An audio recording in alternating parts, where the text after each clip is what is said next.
So let's talk about how the chart is actually used. So the chart itself is not just a tool in TouchStone. It's a strategic tool that can and should be used in your business. So one way of making this a strategic tool is to think about your vision for the future, and then to build the chart as a representation of that business in the future. So last week we talked about strategic planning in the webinar last week. And for those of you who weren't there, there's a process inside of the 4 key functions here inside of guiding the business that you can download called strategic planning. It's right here. So you just go to the library and download it. So if you did this strategic planning process, or you have a strategic plan, then you can think about the sales goals, the profitability goals, growth, expanding into different products and services, whatever your goals are for that year. And then you can look at the chart and say, what positions do we need to hire in order to be able to achieve those goals that we have for the year? So simply put, think about your growth and then plan the organization chart out so that it helps you to get to those goals, to get to those sales goals. So let's talk about every department here on the chart and things to be thinking about as you build or consider those departments. So first of all, in good organizational development and organizational efficiency, there should be departments in your business. So here you see we have the sales and marketing department here. We have operations, which delivers the products or services here. And then we have the office or finance administration over here. From top to bottom, it starts with the board of directors. Now, if you don't have a board of directors, I would still recommend you keep this position, because these people here, even if it's just one person, they're there to increase the profitability and the value of the business. That's what shareholders do. They think about the business as an asset, and their work is about to maximize the value of that asset. They also care about people and culture and the positions within the business, but they ultimately look at all of that in determining and planning for the increased value of that business. Below the board of directors or owners, you might call it that if you want something a little less formal, is the president. President, general manager, CEO. So this person reports to the owner, the board of directors. This person's role is to implement the vision set by the owners, set by the board of directors, and implement that vision throughout the company and in its key departments. They manage the key results of every department. If you're this position and this position, your business is growing and you are the president or the CEO, the philosophy still remains the same. And this org chart can help you see it. So your role up here is different from your role down here. And the processes on this job description should be different than the processes here on this job description. So you can use this to compartmentalize the work that you do and really plan for doing that work. Below the president, you see the main managers of every department. So we've got sales and marketing manager, operations, admin, finance. The managerial roles under the president are vital to the effective running of any business. So there needs to be a person over the department here whose main objective is to implement the vision of the business through the employees below. The vision for this department is get business in the door, generate leads, convert those leads. That's the objective of this position. The objective of this position is to deliver the products or services on time, every time, exactly as promised, efficiently, profitably. So they get the leads and sales from over here, and their role should be focused primarily on delivering those products or services. The office department, admin finance, is their role is to support the rest of the company efficiently doing their work. So this department's main role is to provide services to the rest of the company over here, which allow them to focus more on their roles. So bookkeeping, reporting, human resource policy, administration, IT support. So that's this department's primary role. Without a manager and head on top of those roles or departments, then the running of each of these departments becomes compromised. So even if you're the president, the owner, and this position, and this position, and this position temporarily until your business starts to grow, then those are 4 roles that you need to focus on.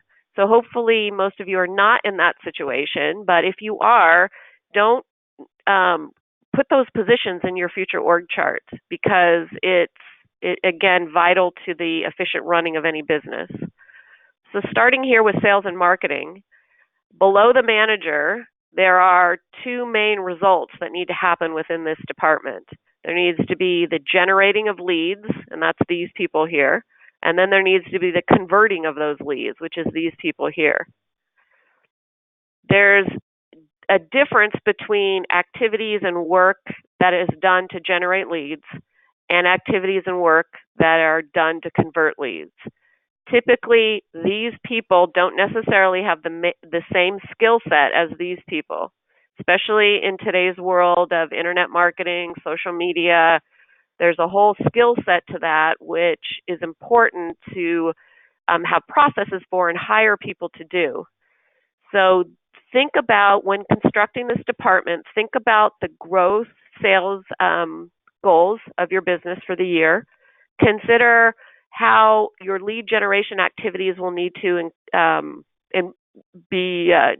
improve or need to be created, and then consider conversion rates and sales processes for the conversion of those leads.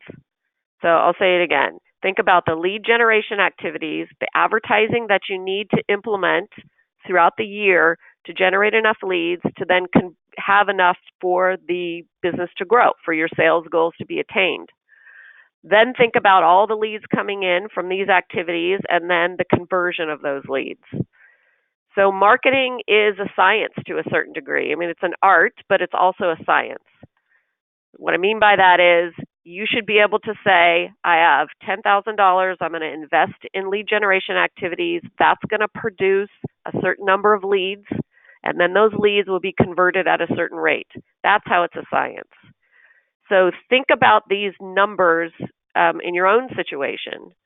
And rather than just hoping through word of mouth and referral that the business will grow, think the business hopefully will grow through word of mouth and referral, but that's not proactive. So think about the proactive lead generation activities. This is where processes come in. So every box on the organization chart has processes, except for that one, that's blank.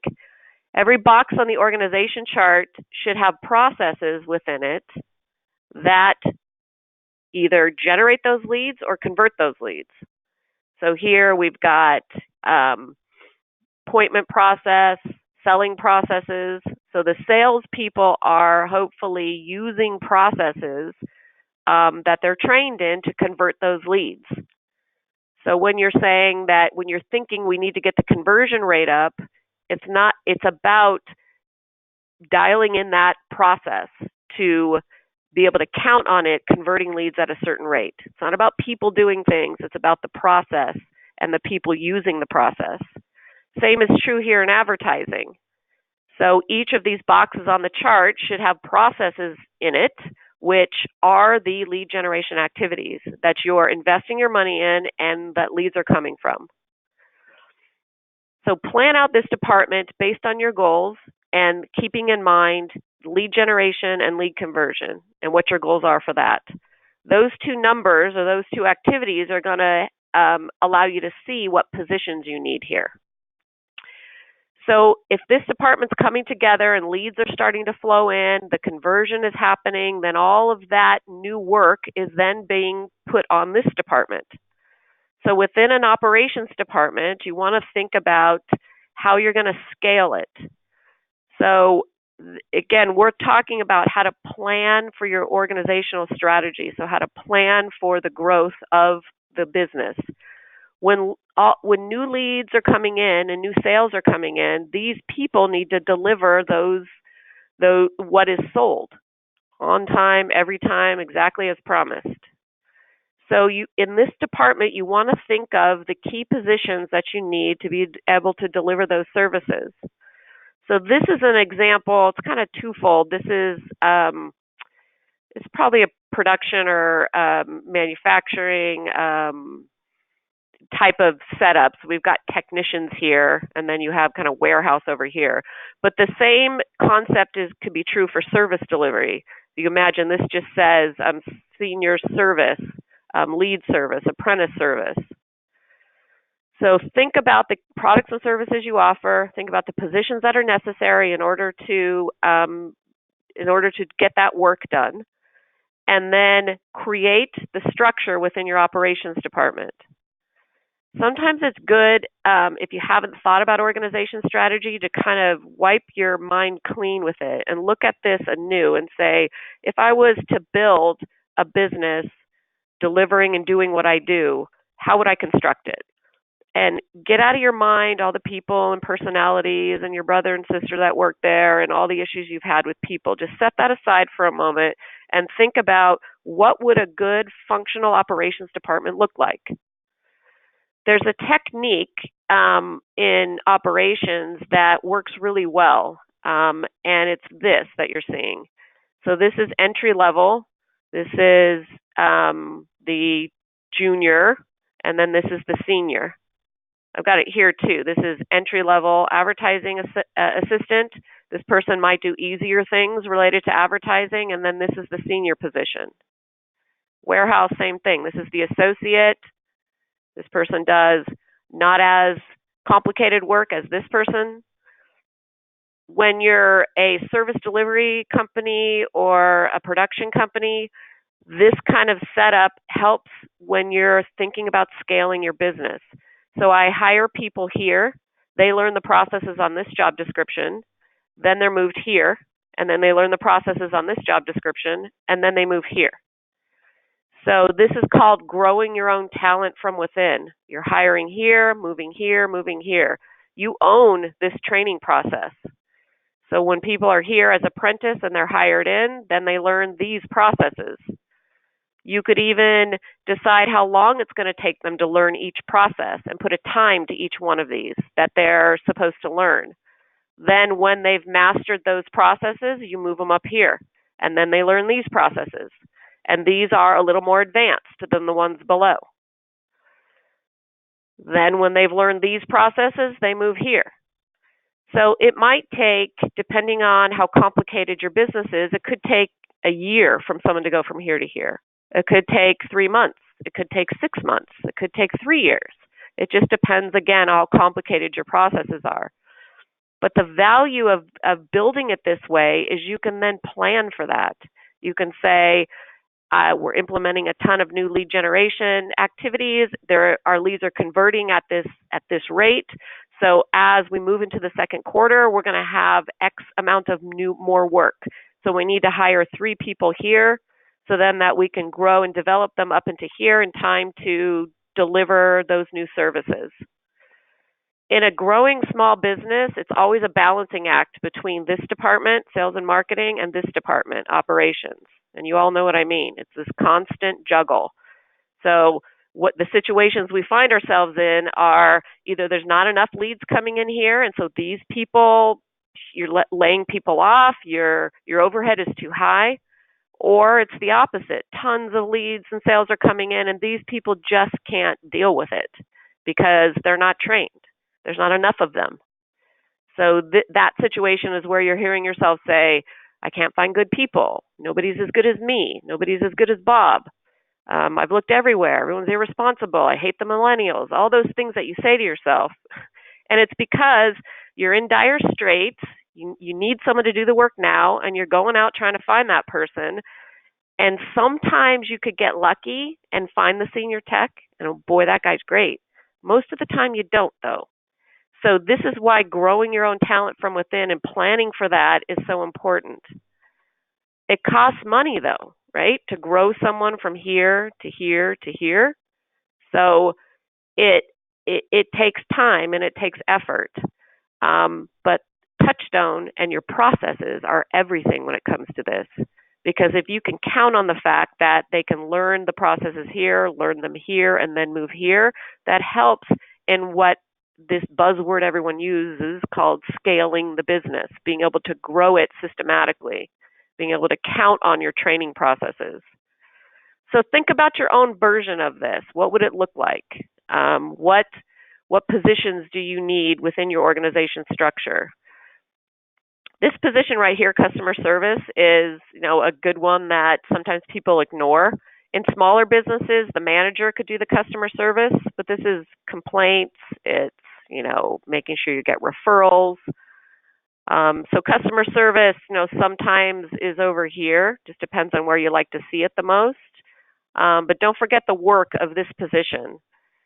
So there's a lot of statistics about how it's easier to resell to someone. It's like 75% less money to resell to an existing customer than it is to get a new customer. And that's all about the customer service. Now this department. So this is the support department. This is the overhead, sometimes it's referred to as. There is such a thing as having too much overhead, and then there's more what I see is not enough. So within a office department, we call it sales or manager of administration and sales, general manager, or office manager. There are key things that need to happen in any business. The obvious is bookkeeping. So this is the quantification of everything that's happening over here. If you don't know what your sales are, how in the world are you going to do anything that I'm talking about? If you don't know what your profitability is, how in the world are you going to do anything really? So having good bookkeeping, timely, reports right after the close of the month is essential, and having good bookkeeping processes and all of this done accurately so then you can feed that information to all of these people is, absolutely essential. Admin, like receptionist, office processes. This is like filing, organizing, making sure the copy machine's working, answering the phone, greeting people, follow-up sometimes. So to the degree that you have people over in this department doing administrative things is to the same degree that all of these people are allowed to be more efficient. So if this person's filtering phone calls, it makes it easier for these people here. If customers are calling in and they're collecting information about what they need and why they need it, it makes it easier for this person here. So having things organized, providing support. There's also human resources that exist. Inside of the TouchStone libraries, we have a ton of great human resource processes. So look for them in running the business over here in the 4 key functions. These are basic things like recruiting and hiring, employee handbook, how to fire someone, policy. So don't underestimate the value of these types of processes. It's typically not known until it's too late that you needed these processes, and they're pretty easy to implement and use. If you have a human resource person, even the manager, if you're a smaller company, doing the recruiting and then getting really stellar candidates to put in front of these people, that is way more efficient for these people and for this department. So think about those human resource processes. Who's going to do those? It's not the accountability of every manager to do those. I think that's incredibly inefficient. If this person has to recruit, hire, filter, do the paperwork, schedule their own people to come in to hire, it's way less efficient for them. They should be doing things like productivity planning, looking at job costing, what job, how's the estimating working. There's a ton of stuff that an operations manager is more suited and better to do than doing their own recruiting. So think about your vision for the future of your business.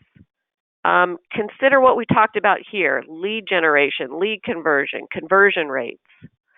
Think about the infrastructure of your service department or your operations department. How are you going to grow your own talent from within so that you're ready to deal with the new sales that come in? This is not an easy thing, and sometimes the costs are hidden. So I was talking to an HVAC contractor the other day, and he was saying, we've had our best sales month ever, but I look at our P&L and we're not making any money. So the very first thing that I think of, and once he thought about it, it was clear too, is that as the sales are coming in, and this department is being overwhelmed with those leads, because he didn't have good training in place, because he doesn't have trained staff, they're losing money on every project they're doing, on every service call that they're performing. Not every, but most.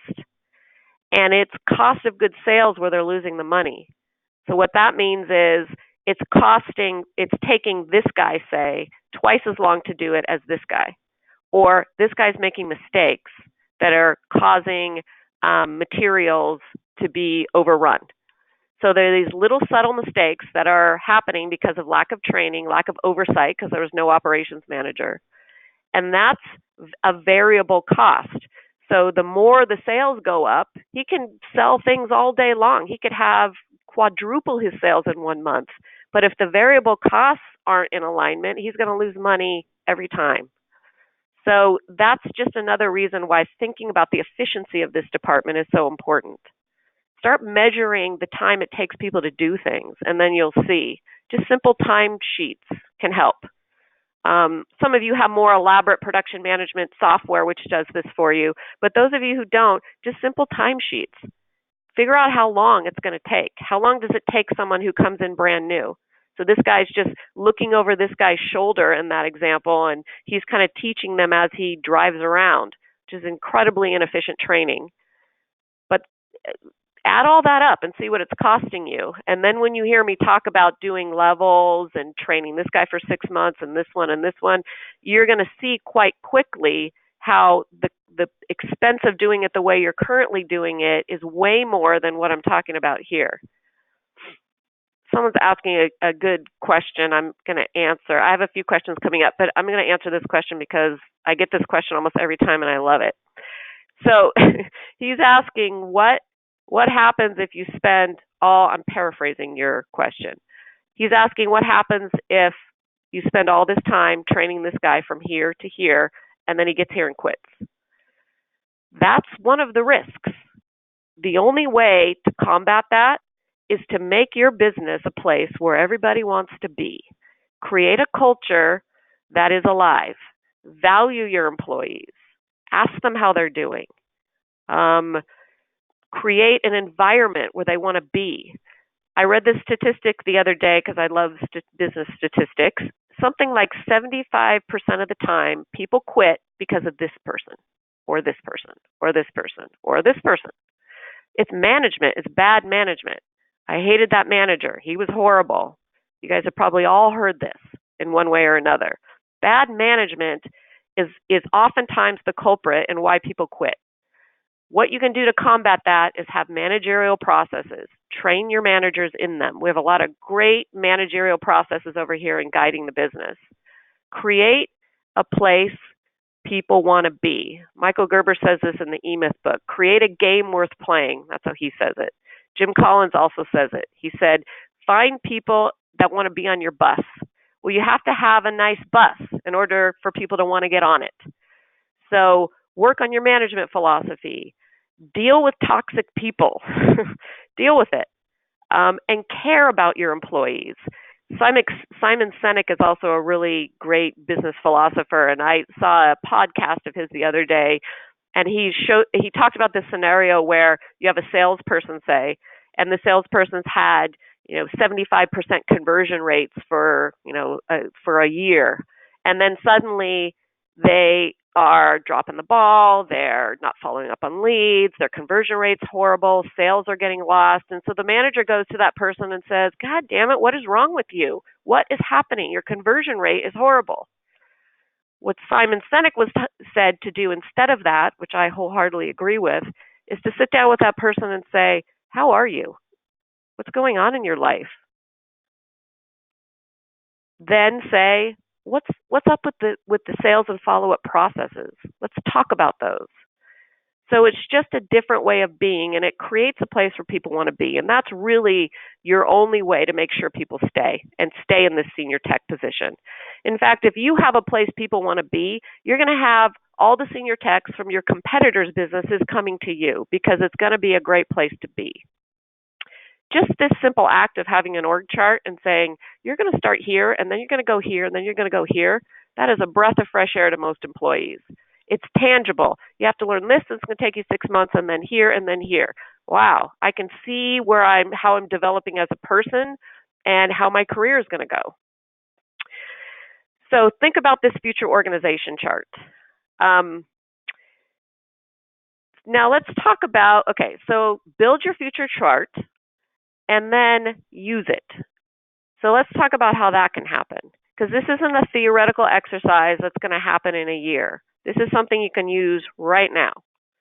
So let's imagine we've built this future chart and we have people now filling these boxes. So once your chart is built, then start putting people's names in boxes for what they're doing now. So you may have a salesperson, you may have someone doing advertising. This position might be open because it's a future position. This position might be open because it's a future position. But this person's name's got to be in this box. So put people's names in boxes for what they're doing now. Then look at the organization of that. If you have a person who's the bookkeeper and the warehouse lead and customer service, consider what's happening to that person and consider reorganizing, if you can, to make their job a little easier. So when you hire people a lot of times in small business and you don't have structure, you don't have processes, you hire them to do a certain thing like salesperson, and then you also need them to talk to customers because they're calling and they're angry about their service not being delivered well. You also need them to do scheduling, and they're also really good at computer stuff, so suddenly they're doing computer stuff. And now we have this guy named Sam who's all over the company. He's like the best thing ever. He's doing sales, he's doing management, he's whatever we need him to do, he's doing. And that's good and bad. It's good because it's filling the needs that you have right now, but it's bad because you're dependent upon that person. If Sam was to leave, it's going to create a huge hole within your organization. So that's the selfish reason for not doing it. The personal reason for not having someone in that situation, it's incredibly stressful to be that person. And some of you know what I'm talking about because most small businesses have a person like that. They're multitasking. They're constantly having things to do. They're having their to-do list that never goes away. People are asking them to do all kinds of things. They don't even know who their manager is because they're being called in so many different directions. It's an incredibly stressful way to go to work every day. It's also terribly inefficient. We talked about this department having a mindset, generate leads, convert those leads, lead generation. This department has a mindset, deliver service, deliver service, deliver service. And this department has a mindset, support everyone else in the company, provide support. If you have Sam, who's sometimes thinking lead generation, sometimes thinking customer support, then everyone's calling and needing stuff, it's inefficient. He's not productive. So if you have that situation, plan your way out of it. So think to yourself, we want Sam to be full-time sales by the end of this year. So that means we need to hire a customer support person, and we also need to hire a receptionist. Put a future hire date in the boxes of these positions or in the titles. So here, if you select the box, which takes you to the org chart, I can go here and do like Q2 2020 and then save it. So now when I'm looking at my organization chart, I see that date right here. So think about, as you grow, how to hire people in to get rid of people filling multiple boxes throughout different departments. Another thing that I think is just a rule that can be followed right away when you're marrying the future chart of the future with the present situation is never have two people's names in one role. So this situation where there's 5 salespeople, that's not what I'm talking about. I'm talking about a position like this one. There's one sales and marketing manager. If I have 2 people filling that role, then it's the old adage, if one person's not accountable, then nobody's accountable. It's a very ineffective situation, and it usually happens when I have a really great salesperson. I need someone to be the manager, so I promote that person up here way beyond their capabilities and before they were even ready, and I've got no processes to train them in, and I say, hey, be sales manager. That person's going to fail because they don't have the skills. They don't have the ability. They haven't been trained to be the sales manager. So now I've got these salespeople or the sales assistant trying to get support from this person. They're failing miserably, so they're coming to me anyway because this person's ineffective. So if you're in situations like that, then pull that person back temporarily. Put your name in this box. Do a future hire date. Say, I'm going to move you back here because this is the new organization strategy. This is how we're going to do it going forward. In Q2 of 2020, I'm going to have documented all the processes here for management. The expectations will be clear, and then we'll move you back up, or we'll open that position to hire. Those are difficult conversations to have, but it's better than having the pain of it all, which exists, and everybody feels it throughout the organization. So marry the future with the present by putting people's names in boxes for what they're doing now. See if there's something you can do about people who are pulled across the organization chart. Building the job descriptions, this org chart, as a matter of fact, is going to be a breath of fresh air for anyone that you have in that situation.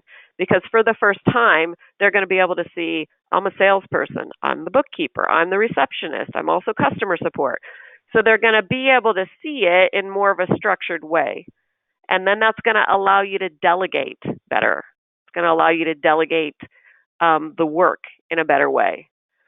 Another thing that happens with this is if you, let's say you're the operations manager, and then you're doing a lot of work that you don't necessarily need to be doing, but you haven't been able to delegate it because you think to yourself, it's too vital, I have to do it myself. There's no way to train someone else how to do it. If you have work like that, you can then build a process for that work, whatever it is.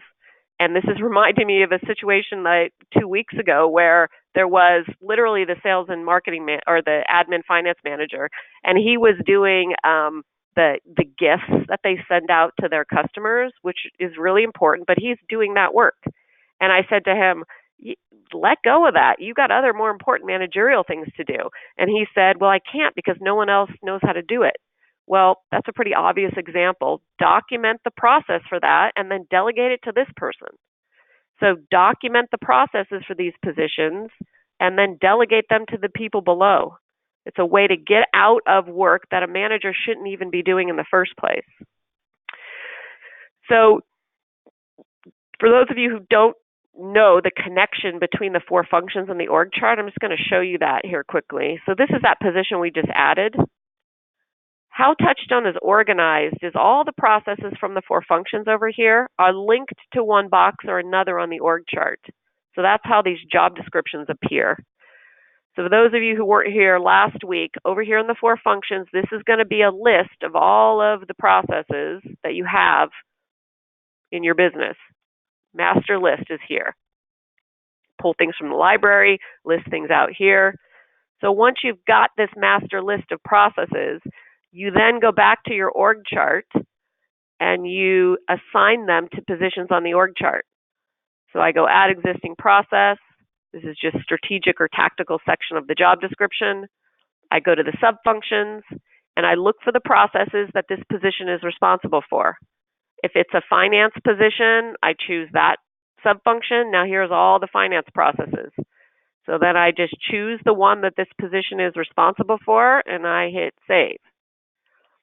And that creates the job description. These job descriptions are these very concise, clear lists of what this person is accountable for, what this position is accountable for. And when You've then gone and documented the processes. So using the tools over here, you create work plans for how to cut checks, you document it all. Then this is the training for that position. Pretty simple. This is the training. This is how they do it. So these job descriptions are not just what they do, they're how they do it eventually, once things are documented. Any questions about any of that? So someone's asking about, I think I'm going to answer, for the person who's asking the question about training, I'm going to answer that here in a second. But I think it's a really good question, so I'm going to answer it when we talk about the dashboard. So I want to show you two processes. One I already showed you last week, and I'm going to show you a new one, that come from our library. And these processes, I think, work really well with the organization chart and thinking about organizational strategy. If someone was to ask me, what are the 3 key strategic things every business should have? It's a hard question to answer because there's so many, but I would probably say, if I was pushed, organization chart, organization strategy, a vision, so your vision for the future, and then a financial plan or a budget. So those 3 tools are key for anyone who's planning the growth of a business. So we talked last week about the strategic planning process. So this can help you if you don't have a vision. So this is a process where you can build a simple vision. It doesn't have to be a business plan. It's not 50 pages long. It can be a simple 1-page document. It can be as simple as using this form here just to say, okay, these are the quarters of this year. 1, 2, 3, 4. These are our annual priorities. So we want to increase sales, better customer service, 70% conversion rate.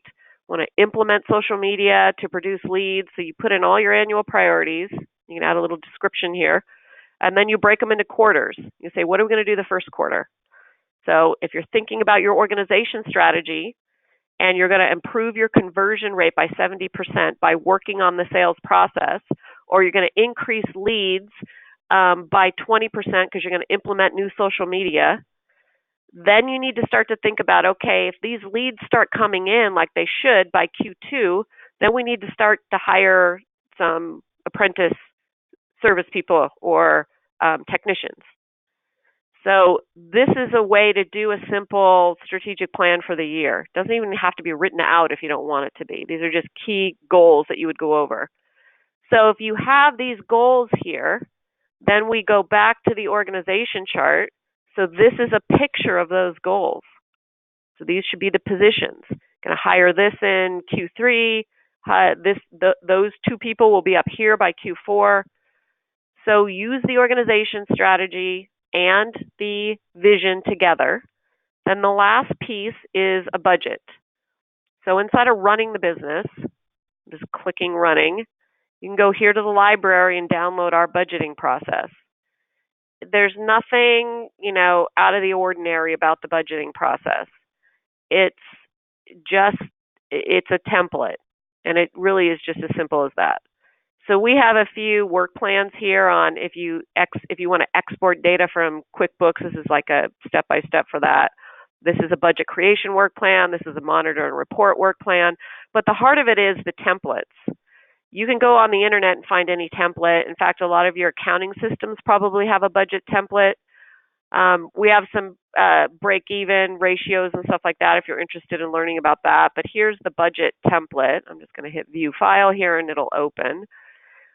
So why this is an important tool is it allows you to see in numbers your goals. So we have the vision, which shows you where you want to be at the end of the year. We have the organization chart, which shows you the positions you need to hire here or here in order to get to this number at the end of the year. And then the spreadsheet here is just a plan from here to there. So you have revenues, you can have labor, materials, commissions if you pay that, your labor expense, your fixed expenses. So this is your office department, as well as salaries, rent, obvious things like that. If you are going to invest money in lead generation, you can put that expense here in your variable costs or in your fixed costs if it's a fixed cost. And then if those leads convert, you spent the money here, they should convert here. So you can use some kind of planning like that to kind of see as you go through it. It doesn't have to be some big, long, complicated thing. In fact, I think a budget spreadsheet like this one might even be better for people because oftentimes when you try to use your accounting system to do it, it just gets really complicated and busy. Condense it down, make profit centers if you have those. Just have this be a sales number. Don't worry about the fine points of it all. Just think about round numbers. Plug in your future organization chart in here to be actualized here. So what I mean by that is put in the salaries of those new positions. Put in the salary of the labor costs of the apprentice and then have it move up and move up. Plan for the training. So this kind of simple tool, again, can really help you to see in numbers what is actually happening here on the organization chart. A number's telling a story about something that's happening. So the story is this organization chart and its processes. Those processes are tasks or steps which are feeding off results, giving off results. And those results are numbers if you look at it that way. So think about those three tools, the vision, strategic planning, organization chart, and then your budget. So since we have a few minutes here, I'm going to answer this person's question by showing you something. So the question was a little long, and Dave, if this doesn't answer it, then I'll send you an email just following up, and we can get on the phone and I can show you in your own example. But basically, the question is, how do you use TouchStone to demonstrate this whole, from here, here, and here? So growing someone using processes. There are tools on the dashboard that help you do that. So this isn't set up exactly for that scenario of technicians, but we'll just do this example for time's sake. So this is Mary right here, and she's the bookkeeper. So let's imagine that she's a brand new employee, and I need to take her through training. So this could be the apprentice technician, same scenario. I need to take that person through training, train them in a certain period of time, either in Mary's example to be an efficient bookkeeper, or in the lead apprentice example or the technician apprentice is to learn that box to move up to the next one. So when I click Mary here in Management Review, and I'm seeing her here because I'm logged in as this person who's her manager. So I'm going to select this, and I think this is already built. Yes. So these are the processes that are on her job description in TouchStone.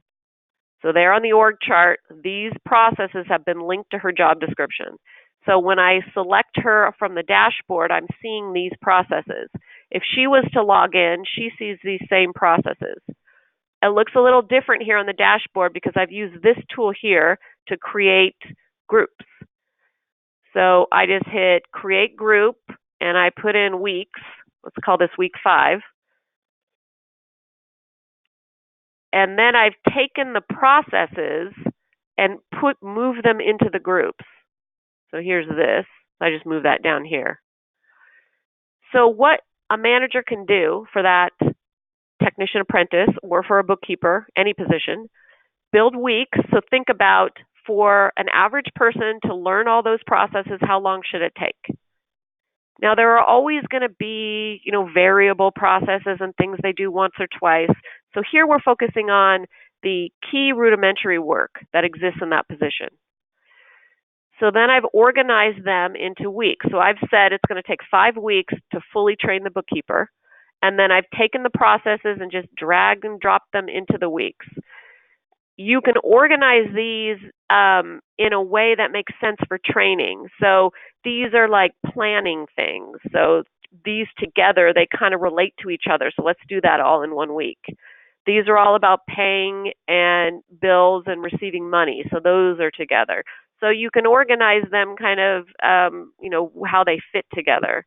But you really want to think, how long should it take for someone to learn accounts payable? You can look at the process and say, okay, well, there's got these work plans in it. Even if the process isn't documented yet, think about that process and how long it should take, and then put a time frame to it. So this takes 3 days, this takes 2 days, this takes 4 days, this takes 1 day, this takes 4 hours, this takes 3 hours. So as the manager, add it all up.